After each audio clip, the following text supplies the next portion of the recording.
त्यागी संतानों के बारे में माँ का जिस तरह का उनके प्रति मातृभाव था, उसकी एक कहानी गंभीरानंद जी हमको बताते हैं।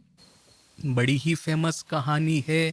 जिन लोगों ने रामकृष्ण विवेकानंद साहित्य का इवन ऊपर ऊपर से भी स्टडी किया होगा, सबको यह कहानी पता है। वही रोटी खिलाने वाली बात कि वो ठाकुर आकर के माँ को कह देते हैं, इसको इतनी रोटी रात को खिलानी है, उसको इतनी ही रोटी, जिससे कि रात को कम खाएंगे तो सुबह को जल्दी उठ करके जब ध्यान करेंगे। किंतु फिर जब माँ ने उनको पेट भर करके खिलाना शुरू किया तो फिर ठाकुर नाराज होके माँ के पास में कंप्लेन करने को गए। तो वो जो पूरी कहानी है, यहाँ पे गंभीरानंद जी उसका उदाहरण दे करके कहते हैं कि ठाकुर के रहते रहते माँ का मातृत्व भाव किस तरह से प्रकट हुआ था। तो क्या है वो कहानी? সেই সময় বালক ভক্তদের অনেকেই दक्षिणेश्वरे रात्रि जापन करीतेन। उस समय बालक भक्तों में से बहुत सारे दक्षिणेश्वर में ही रात्रि बिताते एवं ठाकुरेर निर्देशे साधनादिते रत থাকিতেন, और साथ साथ में ही ठाकुर के निर्देश अनुसार साधन भजन में रत रहते। भूरी भोजने ध्यानेर व्याघात हইবে জানিয়া ठाकुर তাহাদের आहारादिर प्रति तीक्ष्ण दृष्टि राखी देन। ज्यादा खाने से ध्यान करने में व्याघात उत्पन्न होगा, बाधा खड़ी होगी। यह समझ करके, यह जान करके ठाकुर वे लोग क्या खाते थे क्या नहीं खाते थे उसके प्रति तीक्ष्ण दृष्टि रखते। श्री माँ के बोलिया दिया छिलेन, माँ को बोल दिए थे राखाल के 6 खाना, लाटू के 5 खाना और बूढ़ो गोपाल और बाबूराम के 4 खाना कोरिया रोटी दीते। माँ को बोल के रखा था कि राखाल को 6, लाटू को 5 और बूढ़ो गोपाल और बाबूराम को 4 करके रोटी देनी है। देखिए सब रोटी का कैलकुलेशन, ठाकुर का ये फेमस रोटी का कैलकुलेशन। माँ को खुद को पूछते हैं, तुम रात को कितनी रोटी खाती हो? माँ बेचारी लज्जाए माटीते मिशिया गेले। लज्जा में माँ जैसे कि भूमि में मिलित हो गई। वो जो माँ सीता किस तरह से भूमि फट करके माँ सीता को उन्होंने ग्रहण कर लिया था, वैसे ही अब रात को कितनी रोटी खाती है माँ बेचारी कैसे बोलेगी? किंतु ठाकुर तो छोड़ने वाले नहीं थे, बार बार पूछ रहे हैं। बोल करके माँ ने कह दिया यही 5-6 खाना खाई, ए रकम ही कुछ माँ ने कहा था। तो फिर ठाकुर ने उसके हिसाब से कैलकुलेशन करके वो 200 रुपया न कि जितना भी है उन्होंने वो बलराम बाबू की जमींदारी में वो वहाँ पे डिपॉजिट करवा दिया था वो इसे। और फिर उसका जो इंटरेस्ट आता था उसमें से माँ के जीवन भर का वो कितना रोटी खाएगी उतना रोटी का वो जुगाड़ उसके इंटरेस्ट से हो जाने वाला था। तो देखिए कि ठाकुर रोटी की गिनती करते हैं, वो हमेशा करते रहते हैं। माँ के बारे में भी ऐसा करते हैं और ये त्यागी संतानों के बारे में भी ऐसा करते हैं। अभी देखिए, किंतु माँ की महिमा, ठाकुर को ऐसा नहीं कहा कि मैं जितनी रोटी खाऊंगी खाना चाहती हूँ उतनी खाऊंगी, उससे तुमको क्या है। अपने बारे में तो नहीं कहा, किंतु त्यागी संतानों के बारे में यह बात माँ से सहन नहीं हुई। मातृत्वेर এই উপর এই রূপ कड़ा शासन किंतु श्री माয়ের সহ্য হইতো না। मातृत्व के ऊपर में इस तरह का कठिन अनुशासन परंतु माँ को सहन होता नहीं था। अतएव तिनी बालक भक्तदिगके ताहादेर क्षुधार अनुपाते ठाकुरेर निर्धारित परिमाण अपेक्षा अधिक खाइते दितेन। इसीलिए वो बालक भक्तों को उनकी भूख के अनुसार ठाकुर ने जो निर्धारित परिमाण कहा था, इसको इतनी उसको इतनी, उससे भी ज्यादा अधिक रोटी खाने को देती। श्री रामकृष्ण एक दिन श्रीजुक्त बाबूराम के जिज्ञासा कोरिया जानी लें जे तिनी रात्रे 5-6 खानी रोटी खाइया थाकेन। ठाकुर ने एक दिन बाबूराम को भविष्य के स्वामी प्रेमानंद को पूछा और पूछ करके उनको पता चला कि वह रात को 5-6 रोटी खाते हैं। उनके लिए कितना बंदोबस्त कर दिया था ठाकुर ने, रेशन कर दिया था। तो बाबूराम के लिए, बाबूराम महाराज के लिए कितना रेशन में आता था, तो 4 रोटी आती थी। तो 4 की बजाय वो 5-6 रोटी खा लेते थे। आर ई अधिक खावानो और जन्न श्री माई दाई, और ये जो अधिक करके खिलाने के लिए जिम्मेदारी तो माँ की ही थी, उसके पीछे में माँ का ही हाथ था। সুতরাং তিনি শ্রী মায়ের নিকট যাইয়া অনুযোগ করিলেন যে তিনি এই রূপ বিবেচনাহীন স্নেহের দ্বারা बालकदेर भविष्यत नष्ट करितेछेन। इसी वजह से उन्होंने ठाकुर ने श्री माँ के पास में जाकर के कंप्लेन की, अनुयोग किया कि वह इस तरह की विवेचनाहीन स्नेह, विवेचना अर्थात की सोचा समझा, और विवेचनाहीन अर्थात की बिना सोचे समझे हुए स्नेह के माध्यम से इनडिस्क्रिमिनेट लव जिसको कहते हैं, विवेचनाहीन स्नेह के माध्यम से माँ बालकों का भविष्य नष्ट कर रही है। इतनी बड़ी बात उन्होंने ठाकुर ने माँ को कह दी। तो फिर माँ तो चुप नहीं रहने वाली है।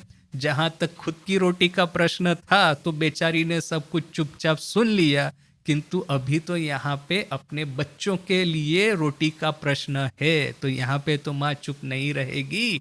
इहार प्रतिवादे श्री माँ बोली लेन, इसके प्रतिवाद में, इसके प्रति माने विरोध में, देखिए गंभीरानंद जी इसके उत्तर में ऐसा शब्द नहीं यूज करते हैं, इसके विरोध में इस तरह का शब्द यूज करते हैं, प्रतिवाद में यह शब्द यूज करते हैं। माँ सिंपल उत्तर भी दे सकती थी, किंतु सिंपल में सहज रूप से उत्तर नहीं दे करके विरोध के टोन, उनका जो बात करने का जो ढंग है, जैसे कि ठाकुर की बात का विरोध कर रही है, इस तरह से माँ ने कहा, उत्तर दिया, वो दुखानी रोटी बेशी खेए छे बोले तुम ये तो भावछो केनो, वो 2 रोटी ज्यादा खाई है उसने बोल करके तुम इतनी चिंता क्यों कर रहे हो। देखिए तुम्ही, आपनी नहीं, माँ और ठाकुर का कितना सुंदर संबंध है।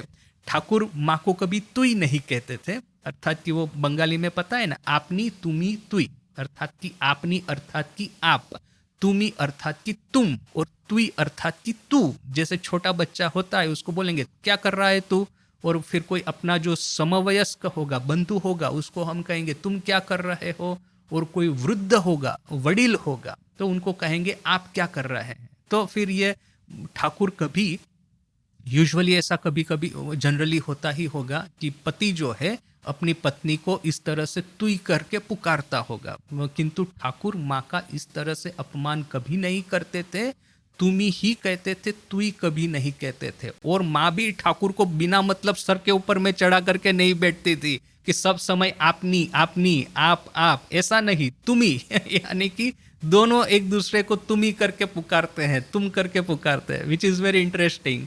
तो माँ ठाकुर को एकदम मुंह पे बोल देती है, और 2 रोटी ज्यादा खाई है बोल करके तुम इतना चिंता क्यों करते हो, तादेर भविष्यत आमी देखो, उनका भविष्य मैं देखूंगी, तुम्ही ओदेर खावानी ये केनो गालागाली करो ना, तुम्ही उन लोगों का खाना, उनके खाने की बात लेकर के किसी भी तरह की गालागाली मत करो। ठाकुर का भी मतलब लगता है यहाँ पे भी जाकर के, यहाँ पे तो देखिए गंभीरानंद जी तो संस्कृत में सब लिखते हैं ना, इसलिए उन्होंने संस्कृत में लिखा है कि तुम विवेचनाहीन स्नेह के माध्यम से बच्चों का भविष्य बिगाड़ रही हो। ये पूरा संस्कृत भाषा हुई, किंतु माँ जब उत्तर देती है तो माँ स्पष्ट कहती है कि तुम किसी भी तरह की गालागाली मत करो। अभी माँ के उत्तर से हमको ऐसा लगता है कि ठाकुर ने जाकर के माँ के साथ में वही ग्राम्य भाषा का उपयोग किया होगा जिसको कि गंभीरानंद जी ग्राम्य भाषा कहते हैं, अर्थात की गालागाली की होगी।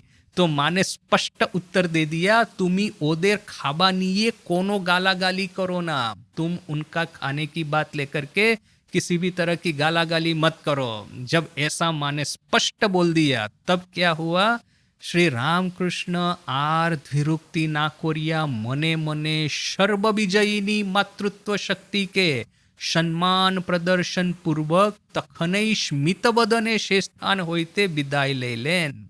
ठाकुर ने और कोई बात न करके द्विरुक्ति अर्थात की दूसरी कोई उक्ति उसको न बोल करके मन में ही मन में सर्व विजयिनी मातृत्व शक्ति किस तरह की मातृत्व शक्ति? जो कि सब तरह के विरोध के ऊपर में विजय प्राप्त करती है, सब तरह की निंदा, ईर्ष्या, द्वेष के ऊपर में विजय प्राप्त करती है। इस तरह की सर्व विजयिनी मातृत्व शक्ति को सम्मान प्रदर्शन पूर्वक, ऐसे वैसे नहीं, सम्मान प्रदर्शन पूर्वक उसी समय स्मित वदने वहां से विदाई ली। अभी यहाँ पे तो गंभीरानंद जी ने लिखा है कि उन्होंने, ठाकुर ने स्मित वदन अर्थात कि हंसते हंसते विदाई ली थी, किंतु मुझे लगता नहीं कि ठाकुर वहां पे से हंसते हंसते गए होंगे। छोटा बच्चा जब माँ के साथ में झगड़ा करता है और माँ जब बच्चे को डांटती है, तो बच्चा कैसे ही अपना मुंह ऐसा बड़ा ही ये करके वो वहां से माँ के बारे में बोलना तो कुछ चाहता है, सामने उत्तर तो देना चाहता है, किंतु माँ के भय से, माँ के डर से वो बोल नहीं पाता है। तो मन में ही मन में माँ को कुछ न कुछ बोलता हुआ वहां से जैसे विदाई लेगा, मुझे लगता है कि ठाकुर वैसे ही वहां से निकले तो होंगे कि अब देखो कि माँ ने अब सब ये चार्ज ले लिया, अभी बच्चों को अपने कंट्रोल में कर रही है, मैं वो बच्चों का भविष्य सुधारना चाहता हूं। तब वो विवेचनाहीन मातृत्व अर्थात कि अपनी मातृत्व शक्ति से बच्चों का भविष्य बिगाड़ रही है, पता नहीं बच्चों का क्या होगा, ऐसा कुछ न कुछ सोच करके नाराजगी पूर्वक ठाकुर वहां से गए होंगे। किंतु देखिए, गंभीरानंद जी ने जो लिखा है स्मित वदने, वो गलत नहीं है। क्यों गलत नहीं है? ठाकुर का ये जो बचपना है, ठाकुर का ये जो बालक भाव है, वो तो एक मुखौटा ही तो था, वो तो एक लीला का ही एक था। जब ब्राह्मण, जब अब जैसे कि नेति नेति करके ब्रह्म साक्षात्कार होगा बोल करके, अभी क्या हुआ कि जितना भी काम, क्रोध, मद, लोभ, मोह, मत्सर जो कुछ भी है, वो तो कितना कहीं वो तो अदृश्य हो गया। किंतु जब आप इति इति करके वापिस आना चाहते हैं, तब आपको रजस और तमस का एक अंश तो धारण करना ही होगा, इसके बिना तो देह धारण संभव ही नहीं। इसीलिए यह जो परमहंस होते हैं वो बालकवत, पिशाचवत, जड़वत इस तरह का आचरण करते हैं। तो यहाँ पे भी ठाकुर का तो बालक भाव है, हम सबको पता है। तो ठाकुर ने बालक भाव में आकर के नाराजगी जताते जताते शायद वहां से प्रस्थान तो किया होगा, किंतु भीतर का जो ब्रह्म भाव है, वो ब्रह्म भाव हमेशा वो माँ के इस तरह से मातृत्व शक्ति की उद्दीपना से, मातृत्व शक्ति के स्फुरण से वो ब्रह्म भाव अवश्य वो खुश हुआ होगा, ब्रह्म भाव ने अवश्य वहां से स्मित वदने विदाई ली होगी। तो किंतु देखिए, इनकी लीला इतनी सुंदर है, दो लेयर है। एक तो है कि हमारी नजर के सामने एक मधुरता पूर्ण, जैसे कि छोटी छोटी सांसारिक चीजों को लेकर के हस्बैंड वाइफ में कभी कभी होता है। हमने तो अपने घर में, सभी के घर में देखा ही है, अपने ही माँ पिताजी को देखा है, हस्बैंड वाइफ या माँ पिताजी में 100% सभी चीज़ों के ऊपर में वो एक ही तरह का उनका ओपिनियन हो, ये तो संभव ही नहीं, कहीं ना कहीं आर्ग्यूमेंट वगैरह होती ही है। तो जो हमने घर में देखा है वही चीज हम ये ठाकुर और माँ में देखते हैं। वही बात है कि यह जो ठाकुर और माँ का जो ये मधुरता पूर्ण, ये मीठा झगड़ा जो था, ये पूरा ऊपर ऊपर से था। भीतर में तो माँ है नारायणी, ठाकुर है नारायण, और यह जो त्यागी संतान है वो कहीं कोई अर्जुन का अवतार है, तो कहीं कोई ये नर ऋषि है, न कि कोई कहाँ से आया है शिव का अवतार। यही तो सब आए थे। राम अवतार में जो बंदर थे, शिव अवतार में जो भूत थे, वही आज ये बंदर और भूत यह डायरेक्ट डिसाइपल के रूप में आए हैं।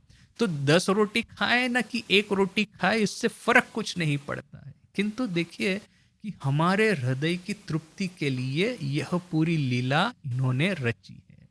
तो फिर जब माँ ने ऐसा कहा, तो फिर ठाकुर ने और कुछ नहीं बोल करके वहां से विदाई ली।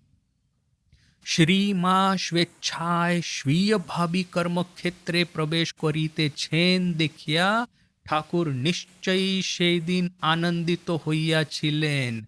माँ अपनी इच्छा से अपने भावी कर्म क्षेत्र में प्रवेश कर रही है देख करके ठाकुर निश्चय उस दिन आनंदित हुए थे। देखिए, यह जो छोटी छोटी घटनाएं माँ को तो ठाकुर ने इतना यह सब लज्जा के पट में आवृत होकर के जो रखा था, वही जब लज्जा का यह जो आवरण है उसमें से बाहर आकर के, अब ऐसा नहीं कि लज्जा को छोड़ करके, किंतु वो जो कुछ चंद लोगों तक सीमित थी माँ की लीला, वह जनसाधारण तक जब पहुंचती है माँ का मातृत्व, तब किस तरह की कहानियां, वही ये वृद्धा महिला की कहानी जिसका वैसे तो माँ के साथ में कोई रिलेशन नहीं है, इसके बावजूद माँ उसने जब बिगाड़ा है तो पूरा अपने हाथों से साफ करती है। वही त्यागी संतान माँ को पहले खाना खिलाना चाहते हैं, किंतु माँ जब तक बच्चे खाते नहीं है, माँ स्पष्ट कहती है कि तुम लोगों ने खाया नहीं है बोल करके मेरा खाना मेरे गले के नीचे नहीं उतर रहा है। तो यह मातृत्व जो उसकी चरम सीमा पर जाकर के वो प्रकाशित हुआ था, वह कार्य क्षेत्र में माँ ने प्रवेश कर दिया है, बच्चों का भविष्य अपने हाथ में लेकर के। तो ठाकुर इस बात से अवश्य वो आनंदित हुए होंगे कि माँ ने अपने भाविक पर कर्म क्षेत्र में प्रवेश अपनी इच्छा से करना शुरू किया है। ठाकुर ने माँ को प्रॉम्प्ट नहीं किया कि ये तुम इस तरह से बच्चों के भविष्य का जिम्मा अपने हाथ में लो। या तो फिर हो सकता है, देखिए ठाकुर तो चालाक भी तो बहुत थे ना, तो हो सकता है कि ठाकुर को माँ की साइकोलॉजी समझ में आई होगी कि जब तक ये अपने मातृत्व के इलाके में हाथ नहीं डालेंगे माँ के, तब तक माँ जो है शायद बच्चों का भविष्य अपने हाथ में न ले।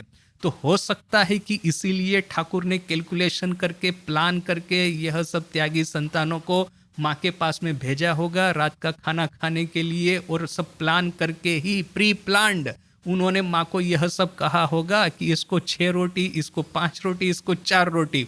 पता ही होगा कि माँ किस तरह से रिएक्ट करेगी, तो इससे कि माँ इस तरह से रिएक्ट करे कि जिससे कि वह बच्चों का भविष्य अपने हाथ में ले।